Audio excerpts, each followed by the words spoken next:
In our previous section of the course, I did introduce you to the concept of network communication protocols, but in this lecture, we're going to take a deeper dive and we're going to talk about it a bit more. So let's go ahead and let's get started.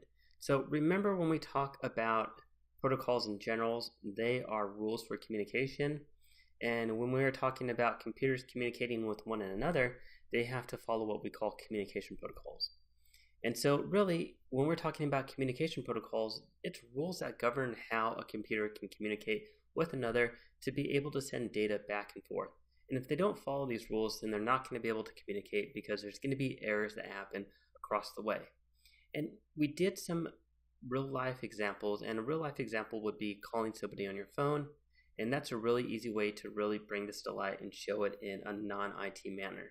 Now, another one is driving your car. So just like calling on the phone, there's certain rules you have to follow. And when you're driving your car, there's rules of the road. You have to obey the speed limit. You have to put your blinker on when you switch lanes. And if you don't, then there's consequences. You can get a speeding ticket. You can get a ticket for driving improperly, or potentially you could even get in an accident. So, when we are thinking about communication protocols, or if we're thinking about protocols in general, just remember that those are rules and we have to follow those rules. So let's talk about these protocols in a bit more detail. Let's revisit our physical protocols and our logical protocols. So what is the physical protocol? Well, it's just like the name implies, it's the actual physical portion of the network. And so when we're thinking about a network at its most simplest form, where we have two computers connected by one medium, one cable.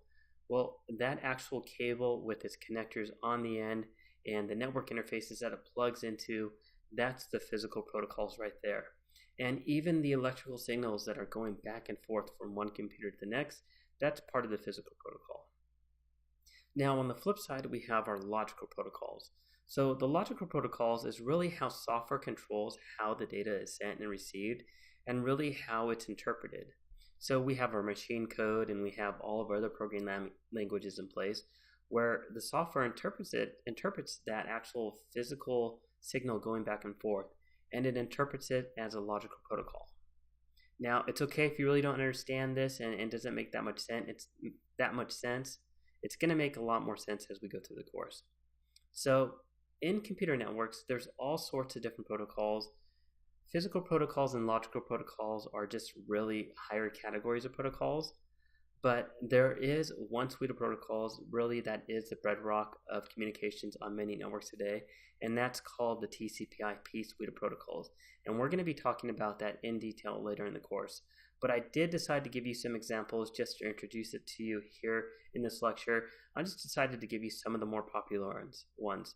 So when we communicate over the internet with our web browsers, we use HTTP, and you see that every single day when you go ahead and you type in something like as simple as google.com, you'll see http://www.google.com. Now for email, if you have an email client like Outlook and you set it up, you'll be familiar with POP3, SMTP, and IMAP. These are the standard protocols that govern how we can send emails across internets and networks.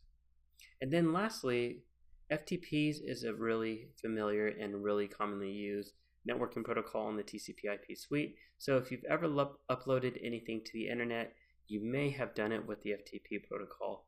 And so those are some of the more popular and more common protocols in the TCP/IP suite, but don't feel like you have to understand them now because we're going to talk about them in a great level of detail later in the course. I just wanted to introduce them to you here in this lecture. So if you have any questions about networking protocols and communication protocols and physical protocols and logical protocols, please feel free to let me know with a question on the discussion board. If not, thanks for watching and we'll see you at the next lecture.